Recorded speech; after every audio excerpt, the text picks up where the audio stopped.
first things first, we're gonna peel the tape off. And sometimes you just might need a little bit of a razor blade. Just grab the edge, peel that tape off. Be careful not to peel it too fast, because you don't wanna fray this. Then you're gonna take your fitting, you're gonna take it apart. And you take the coupler end, and you can see that there's actually threaded, it's kind of threaded on the inside. So this is actually gonna go on your hose counterclockwise. So you're just gonna stick the hose right into the end there, and you're gonna twist it on counterclockwise. And what you're waiting for is, as you twist it on, you'll be able to feel the hose bottom out. There's like a step on the inside. So you'll be able to feel the hose bottom out on the step.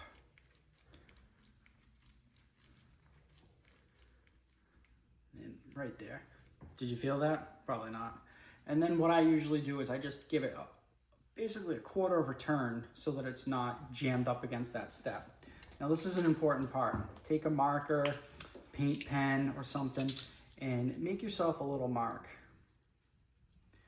So you're gonna make a mark just like that. Now what that is doing is that's gonna allow me to see when I go to put this inside, it's gonna allow me to see if this seated correctly or if the hose pulled out. So it's okay if it pulls out the slightest little bit, maybe, 30/2 of an inch, slightest little bit. If it pulls out a little bit more or there's a little bit of a gap, stop, pull your coupler off, redo it. So the next thing you're gonna do is you're gonna wanna lube this nipple up. So you can use assembly grease or something like that. I just use a 3-in-1 oil here and just give it a good, good coating.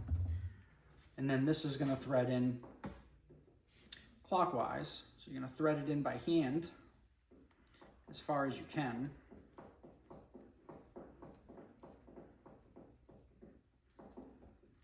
Right about there. And then they make special wrenches, aluminum wrenches for AN fittings and stuff like that. I don't have those. I don't do enough of it to really worry about it. So I usually just take, the few times that I've done it, I'll take just a crescent wrench and I'll wrap a little bit of electrical tape around it just to protect the fitting.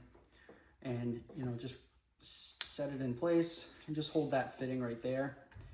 And these are 3/4. So then I'll just take my 3/4 inch wrench and I'll put it on this fitting, and we'll just turn it. And again, you're going clockwise, so you're gonna wanna just continue to turn it.